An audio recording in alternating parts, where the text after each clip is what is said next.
আমি শুকনো টিস্যু নিয়ে নিয়েছি। তারপর হচ্ছে আমার প্রয়োজনীয় ইকুইপমেন্ট যা যা আছে সবকিছু আমি নিয়ে নিলাম।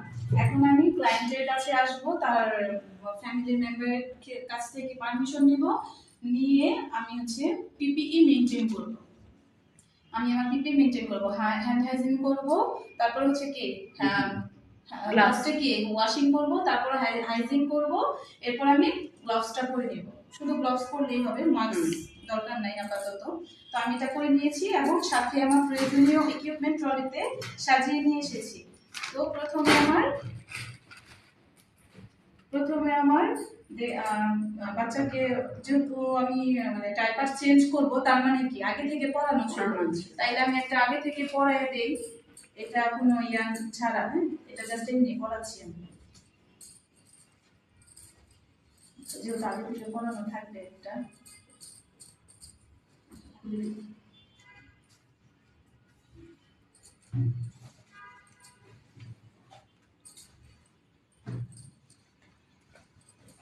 আচ্ছা, এরকম একটা ডাইপার পরানো থাকবে, তাই তো? এখন আমি বাচ্চার নিচে কোনো রাবার শিট দেওয়া ছিল না, প্রথমে আমি একটা রাবার শিট বিছিয়ে নেব, এভাবে রোলিং করে বা এভাবে যেভাবে আপনার সুবিধা হয়। বাচ্চার এই যে থুতনিটা আছে না, থুতনি থেকে তার শোল্ডারে এভাবে একটু কাট করে নেবেন, কাট করে রাবার শিটটা এভাবে বিছিয়ে নেবেন। তারপরে আবার একটু সোজা করে এভাবে রাবার শিটটা বিছিয়ে নেবেন। প্রথমে আমি রাবার শিটটা বিছিয়ে নেব, তারপর হচ্ছে তার এই যেখানে যে কোনো কাজ পিপিই মেনটেন করে নিতে হবে। এরপরে ধরেন এই এখন আমার যে এখানে যে ট্যাপগুলো লাগানো ছিল না, এই ট্যাপটা কি প্রথমে আমার খুলতে হবে। এটা একটা খুললাম, তারপরে হচ্ছে এই পাশ থেকে খুললাম। খোলার পর আমি হচ্ছে এটা কি করব, এভাবে একটু মোছা টাইপের দিয়ে, মানে এরকম একটু টান দিয়ে নিচের দিকে নামিয়ে এভাবে রোল করে এই নিচে রাখবো। তারপর ফার্স্টে আমি একটা শুকনা টিস্যু নিব, শুকনা টিস্যু নিয়ে ফ্রন্ট টু ব্যাক প্রসেসে ক্লিন করব। হ্যাঁ, সামনে থেকে পিছনের দিকে। ফার্স্ট আমি এই সাইডগুলো ক্লিন করে নেব, একটা জায়গা একবারে মোছা দেব, এরপর আর দেব না।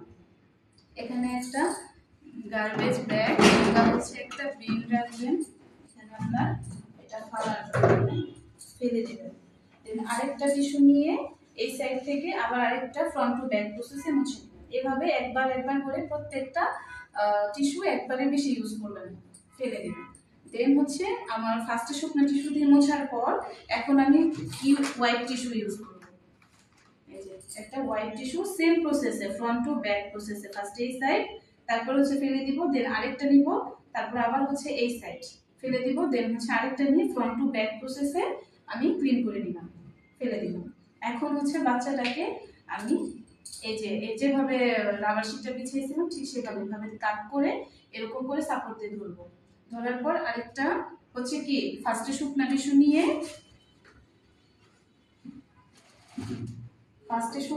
নিয়ে ওই যে ফ্রন্ট টু ব্যাক প্রসেসে যে ক্লিন করলাম, ময়লাগুলো কি ব্যাকের দিকে চলে গেছে না? তো এখন আপনি আবার এটা কি এভাবে ক্লিন করবেন নাকি এভাবে ক্লিন করবেন? উপর থেকে নিচে না, তাইলে আবার তো ময়লা আপনার সামনে চলে যাচ্ছে।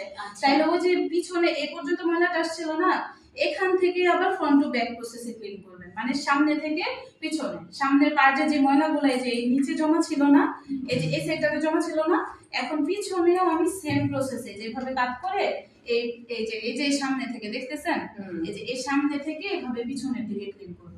এভাবে ক্লিন করব, একটা জায়গায় টিস্যু দিয়ে একবার ইউজ করব, ফেলে দিলাম। দেন হচ্ছে আমি হোয়াইট টিস্যু দিয়ে, মানে হোয়াইট টিস্যু আবার সেই ফ্রন্ট টু ব্যাক এই যে যেভাবে আমি ক্লিন করছি সেম প্রসেসে ক্লিন করব। ক্লিন করার পর আমি হচ্ছে ডাইপারটাকে এভাবে ভাঁজ করে নিব।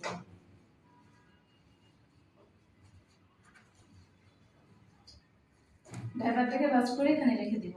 দেন হচ্ছে যদি কোনো মানে ময়লা যে কি বলে এটাকে, ময়লাই তো নাকি, ময়লাই তো মানে বাংলা ভাষায় তো ময়লাই। হ্যাঁ, ময়লা যদি কোনো থাকে কোনো এক্সট্রা, সেটা আপনি রাবার শিটটা মুছে নেবেন, ফার্স্টে শুকনা টিস্যু দিয়ে মুছে নেবেন, দেন হচ্ছে কি আবার ভিজা টিস্যু দিয়ে মুছে নিয়ে দেন আবার শুকনা টিস্যু দিয়ে জায়গাটাকে শুকনা করে দেবেন। তারপরে বেবিটাকে আবার শোয়াবেন। শোয়ানোর পর আপনি এখন আপনার গ্লাভসটা চেঞ্জ করে ফেলবেন। আপনি গ্লাভসটা চেঞ্জ করে এখন আপনি নতুন একটা গ্লাভস পরলেন, মানে এখানে 2 জোড়া গ্লাভস লাগবে, ঠিক আছে? আমার ময়লা যাবতীয় যা কিছু আছে সব আমি ক্লিন করার পর এখন আমি ওটা ফেলে দিয়ে আবার নতুন করে আরেকটা গ্লাভস পরছি, পরে নিলাম। পরে নেওয়ার পর এখন আমি দেখবো যেহেতু তার ডাইপার চেঞ্জ করতেছি আর ডাইপার পরা আছে, তার এখানে কোনো র্যাশ আছে কিনা, বাচ্চার মানে এই ইন্টারনাল বা পেরিনাল এরিয়াগুলোতে তার কোনো র্যাশ আছে কিনা। যদি র্যাশ থাকে তাহলে অ্যান্টি র্যাশ কিংবা ডি র্যাশ ক্রিম দিয়ে দিব। আর যদি না থাকে তাহলে আমি এটা ধরে নিলাম এটা একটা পাউডার, আমি হচ্ছে এই যে রানের যে থাইয়ের যে পাশগুলো এখানে আমি পাউডার দিয়ে দিব। তারপরে আমি আরেকটা নতুন ডাইপার নিব বাচ্চাকে পরানোর জন্য। এই যে ট্যাবগুলো আছে না, এই ট্যাবগুলো থাকবে কোমরের দিকে, তার মানে ট্যাব যেই অংশে থাকে এই ট্যাবটা আমার পিঠে থাকবে, পিঠের নিচে মানে কোমরের নিচে থাকবে, আর এই অংশটা আমার ফ্রন্টে থাকবে, হ্যাঁ ঘুরে আসবে আর কি। তাইলে আমি এই পার্টটা তার পিঠের নিচে দেব ব্যাক পার্টে। তাইলে আমি হচ্ছে তাকে আবার সেই অবস্থায় মানে এক পাশ করে লেটারাল করে আমি এটা ঠিক কোমর বরাবর রাখবো, রেখে বাচ্চাকে আবার সুন্দর করে শোয়াবো। তারপরে আবার এই যে এভাবে এভাবে করে ঘুরিয়ে নিই।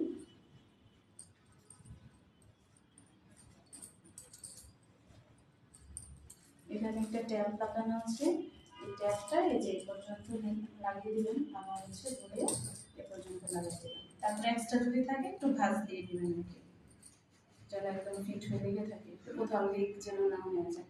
তারপরে আপনি এটা ধরেন একটু যদি বড় বাচ্চা হয়, এটা ডাইপারটা একটু বড়, তো ইনফ্যান্ট যে বাচ্চারা তারা তো ছোট থাকে, তাদের ডাইপারটাও একটা প্যান্ট সিস্টেম থাকে, এরকম ট্যাপ সিস্টেম থাকে না। তো সেই ক্ষেত্রে আপনি কি করবেন, যখন ক্লিন করবেন তখন হচ্ছে এই যখন খুলে ফেলবেন তখন এই সাইড থেকে টান দিয়ে ছিঁড়তে হয়, সাইড থেকে টান দিয়ে ছিঁড়ে তারপরে হচ্ছে বাচ্চারা যে এটা ফোল্ড করে রেখে তারপরে যে দুই পা এভাবে একটু উঁচা করে দেন হচ্ছে ক্লিন করতে হয়। বাট আমাদের ডাইপার যেহেতু এটা আমরা এইভাবেই করি, হ্যাঁ তাইলে আমরা এভাবে ক্লিন করবো। আচ্ছা তাইলে ডাইপারটা পরানো শেষ আমার, এই যে ডাইপারটা পরানো শেষ, এখন আমি আমার প্রয়োজনীয় ইকুইপমেন্ট যা যা আছে সবকিছু কি গুছায় রাখবো। আর অবশ্যই এগুলো একটু নিচে রাখবেন, আমি আপনাদের বোঝার সুবিধার্থে করে রাখছি, এগুলো পরে রাখা যাবে না। সাথে সাথে এগুলো সব ক্লিন করে নিব। আর আমি বেবির এখান থেকে ডাইপার রাবার শিটটা উঠাই নিব, ভাঁজ করে নিলাম, নিয়ে হচ্ছে বাবুকে লেটারাল পজিশন করে দেন হচ্ছে এই সাইডটাও এভাবে ভাঁজ করে শোয়াই দিয়ে জিনিসপত্র আমি সবকিছু ক্লিন করে রেখে দিয়ে আসলাম, এবং আমি নিজে ক্লিন হলাম যেহেতু আমি হ্যান্ড গ্লাভস করছি। এগুলো আমি সবকিছু রিমুভ করে তারপর হচ্ছে বেবিটাকে যখন ডাইপার চেঞ্জ করাবে তখন অবশ্যই একটা পরিষ্কার জায়গায় বা তার মায়ের কাছে নিরাপদ স্থানে তাকে রেখে যেতে হবে, তাকে এটা রাখা যাবে না বা এমন জায়গায় রাখা যাবে না যে সে গড়াগড়ি করে পড়ে যেতে পারে। তো তাকে আমি আগে নিরাপদ স্থানে রেখে গিয়েছিলাম, তারপর আমি আমার প্রয়োজনীয় ইকুইপমেন্টগুলো গুছিয়ে নিয়ে এসেছি, এখন আমি নিজে ক্লিন হলাম, ওই আমার সবকিছু জায়গার মতো রাখা শেষ। আমি এখন কি করবো, তাই বিদায় নিয়ে তারপর চলে যাবো, ঠিক আছে? এই পর্যন্ত। জীবন